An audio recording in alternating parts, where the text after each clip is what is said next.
Bonsoir à tous. Aujourd'hui, je vais vous parler de la blessure d'abandon. Je la connais très bien vu que je l'ai vécue.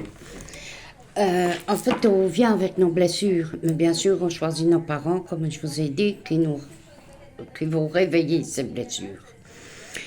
De toute façon, on en est tous pourvus. Dès qu'on coupe le cordon ombilical, l'enfant reçoit l'abandon.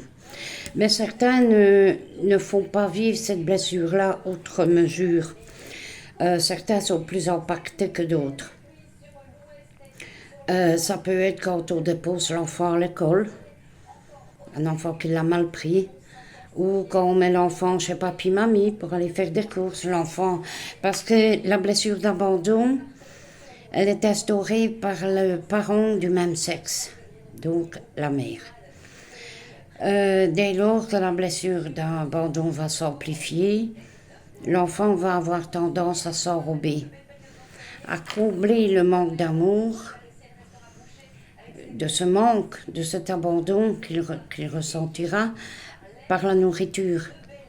Car bien souvent, la nourriture, on dit que le poids est attribué à la nourriture, mais non, ce n'est pas ce qu'on met en bouche qui est important. Pourquoi on met en bouche?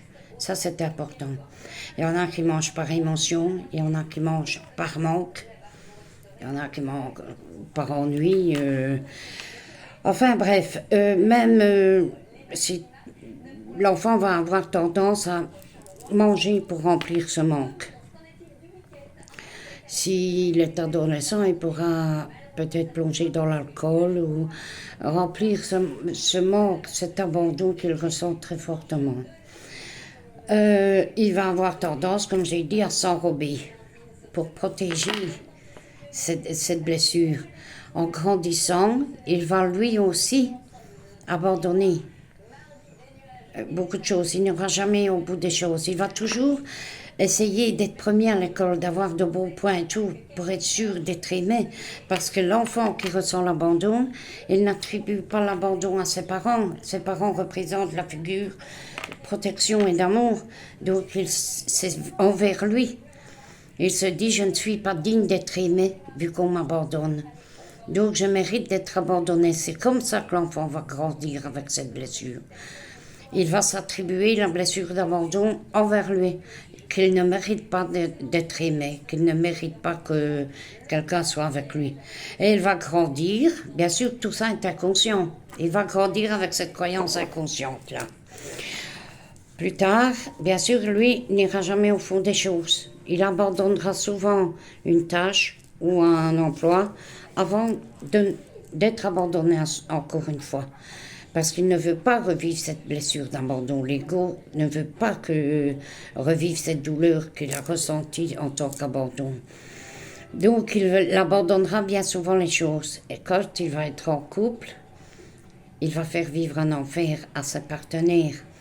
Bon, non seulement il sera en dépendance affective, donc soit il échappera à un pervers narcissique, ou il ne sera pas heureux en couple, car il va toujours demander des preuves à l'autre.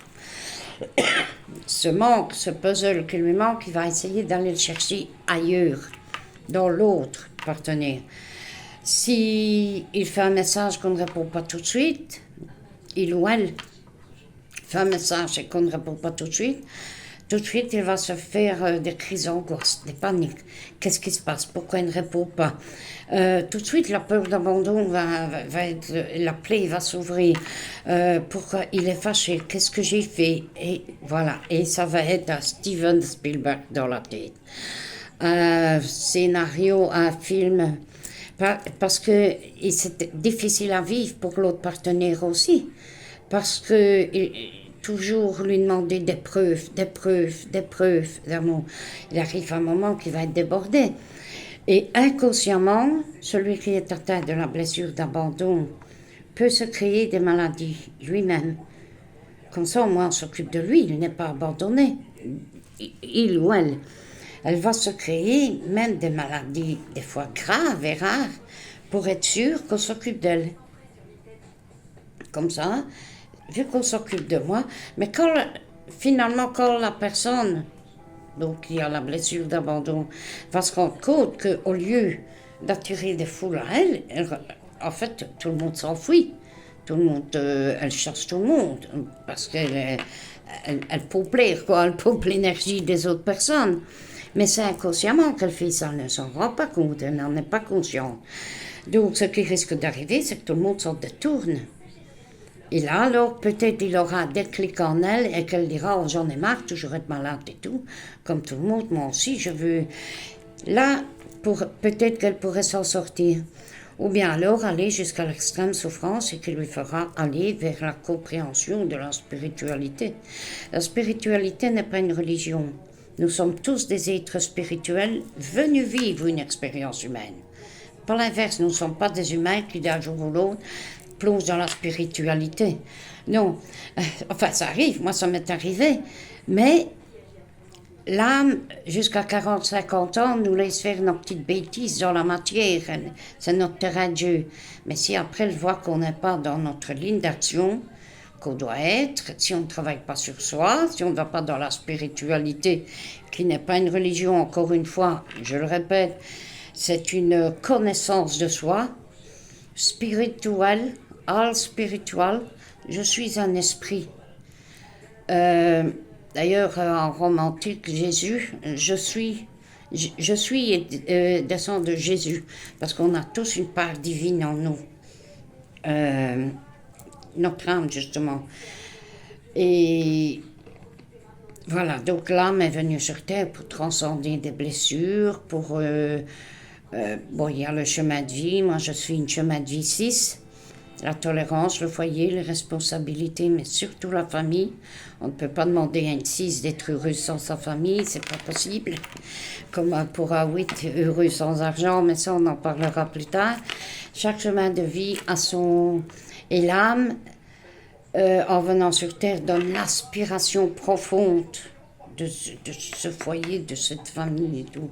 Et bien souvent, quand il y a justement des dettes karmiques ou des blessures à guérir, ben on tombe sur une famille qui va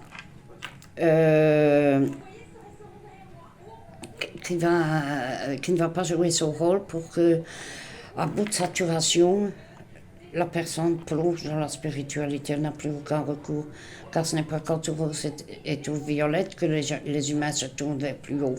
C'est quand tout va mal. Et quand l'être humain en arrive à saturation, des fois à 50 ans, ben voilà, l'être se retourne. Soit on plonge dans la nuit noire de l'âme, et après, on suit ce que notre âme est venue chercher, ou alors il y en a qui ne vont pas jusque-là, mais qui s'y prennent à temps et qui attendent reconversion dans les métiers à partir de 50 ans, qu'un architecte qui devient planteur de tomates et tout.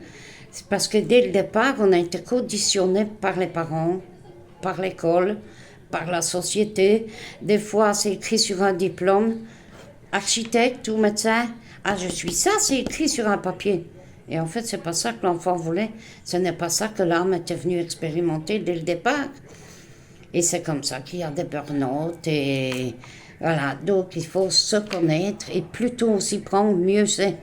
Pas attendre que la vie le fasse d'elle-même, ça fait beaucoup plus mal, je peux vous le dire. Donc tout ça pour vous parler de la blessure d'abandon. Il y a le rejet, l'injustice, l'humiliation, le rejet, je ne sais plus où j'en suis. Donc aujourd'hui on a parlé de l'abandon.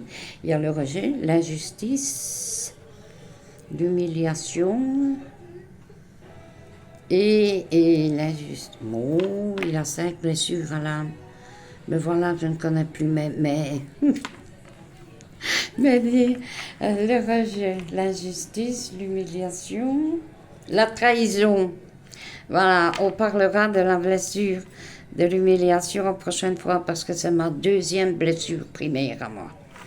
J'ai fait vivre, certains humains n'en font vivre qu'une ou 2, des fois 3, pas toujours les mêmes. Moi, j'ai fait vivre les 3. Donc, l'abandon, l'humiliation et la trahison. Mais, on en parlera une autre fois. Donc, tout ça pour résumer la blessure d'abandon.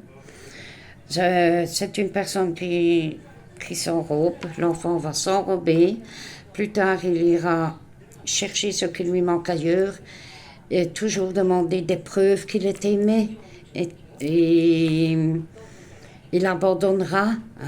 Quand il prend conscience de ses blessures et qu'il commence à travailler sur lui, il devra en tout premier se pardonner et pardonner aux autres.